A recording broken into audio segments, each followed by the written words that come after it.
Alejandro Magno funcionando. Y él se siente en la cúspide del mundo. En 1970, la intervención en Angola es de 1975, la de Etiopía 77, si no recuerdo mal, y en el 79 él es el presidente de la Asociación de Países de los no alineados, el movimiento de no alineados, está en la cúspide. Pero sobre todo, ha ido modificando su proyecto político y los objetivos de la revolución, porque todo eso es poco importante. Desde el punto de vista sociopolítico, el principal objetivo de la revolución en el año 59 era desarrollar súbitamente a Cuba, convertir a los cubanos en un país próspero y rico. Se creía que ese cuento, porque como era gente que no tenía la menor información ni sabían cómo se crea la riqueza, y Fidel Castro además carecía de cualquier experiencia laboral, porque era un hombre que tenía salvo para la revolución, para todo lo que fuera un esfuerzo organizado de ganarse la vida, no tenía experiencia, era un instinto laboral muy débil en ese sentido. Lo que tenía era un instinto revolucionario muy fuerte. Entonces, él pensaba al principio que iban a desarrollar súbitamente a Cuba y Cuba se iba a convertir en porque ellos creían que todo eso era muy sencillo, que uno decidía que un país se convirtiera en desarrollado como con una varita mágica y el país se convertía en eso. Hay un discurso maravilloso de Che Guevara en Punta del Este en 1962, donde explica que en 10 años Cuba va a superar a los Estados Unidos en ingreso per cápita. Y por supuesto, entonces la gente pues se burla, que se oye el Che Guevara desde la tribuna y dice, bueno, ustedes ríanse, pero ya verán dentro de 10 años que se lo creían. Se lo creían porque la ignorancia genera unas actitudes muy curiosas en la gente. Y este era un grupo profundamente ignorante que había tenido un triunfo político muy grande, pero que desde el punto de vista de lo que es el desarrollo de una sociedad no tenía la más remota idea de cómo ocurría eso. Era un gobierno perplejo ante lo que era la creación de riquezas, pero además muy confundido porque creían que tenían todas las respuestas.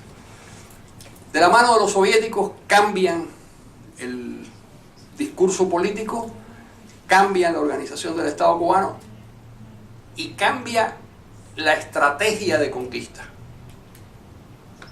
Porque los soviéticos sí le permiten que Cuba tenga llegó a tener el 7º, 8º ejército del mundo, en número de personas, en número de carros de combate, de artillería, llegó a tener un gran ejército.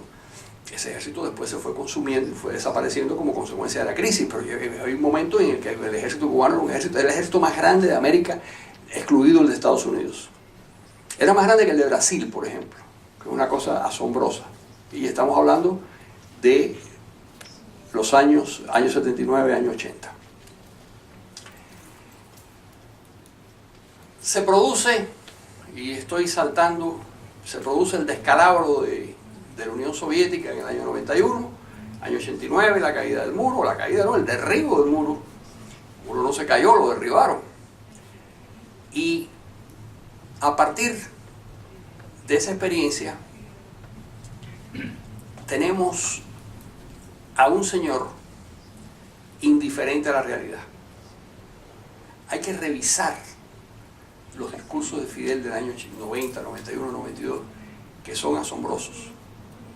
Porque llega a plantear, al final, algo de razón tenía, pero por las carambolas esas que a él le salen inesperadamente bien, llega a plantear que el comunismo desaparece, pero desaparece durante un cierto periodo y que Cuba será una especie de vivero en el que se mantendrán los marxistas-leninistas todavía vivos y en suspensión hasta que el mundo recupere su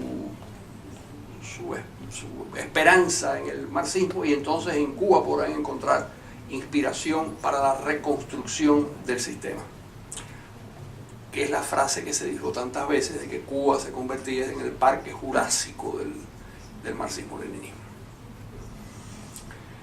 Empieza a languidecer, Fidel ya no tiene fuerzas para continuar su ofensiva política, pero sí para cavar trincheras y para defender el perímetro que él ha conquistado primero, que es Cuba, y para empezar su lucha nunca terminada contra los Estados Unidos y contra Occidente. En ese momento recluta a un aliado, que es Lula da Silva y el Partido del Trabajo brasileño.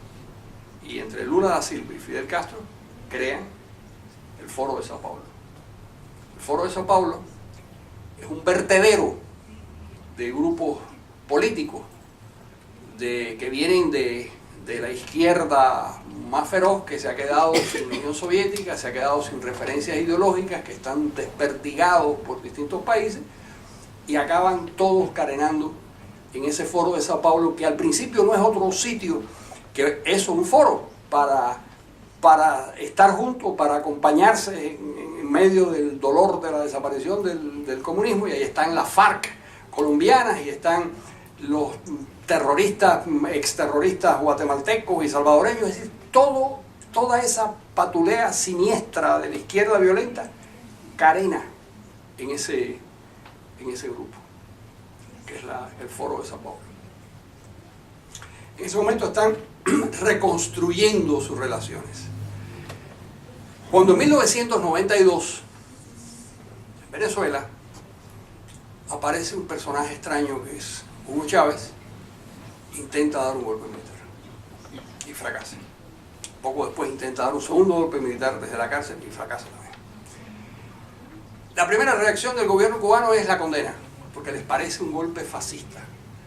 Hay un telegrama de Fidel a Carlos Andrés Pérez felicitándolo por la derrota de ese tipo que se va.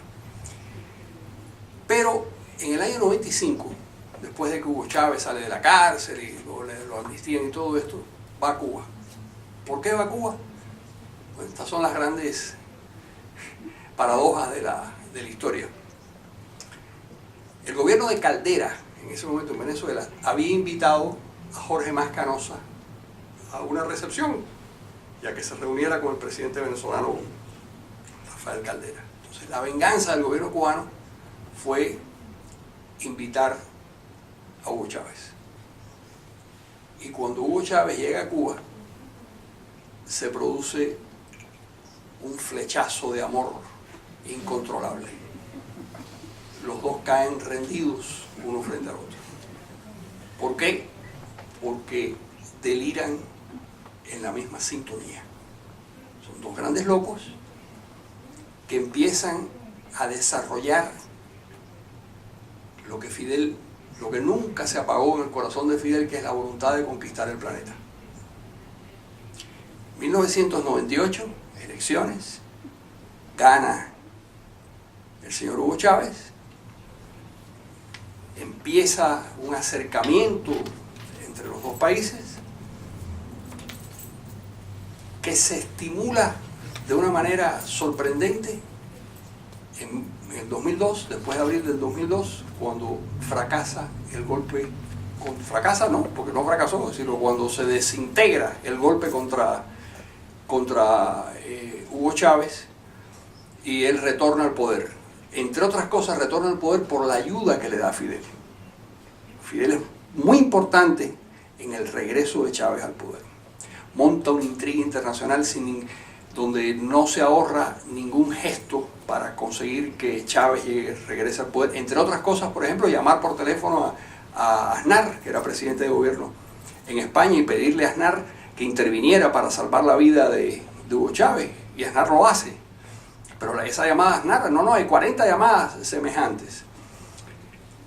Cuando Hugo Chávez sale de la cárcel, cuando regresa al poder, entre el 2002 y el 2005, en esos 3 años, el acercamiento entre estos dos personajes, menos carnal, fue de todo tipo. Llegaron a la conclusión de que la reconstrucción de un eje, o la construcción de un eje Caracas-La Habana, podía sustituir a la Unión Soviética en la tarea de la conquista del planeta.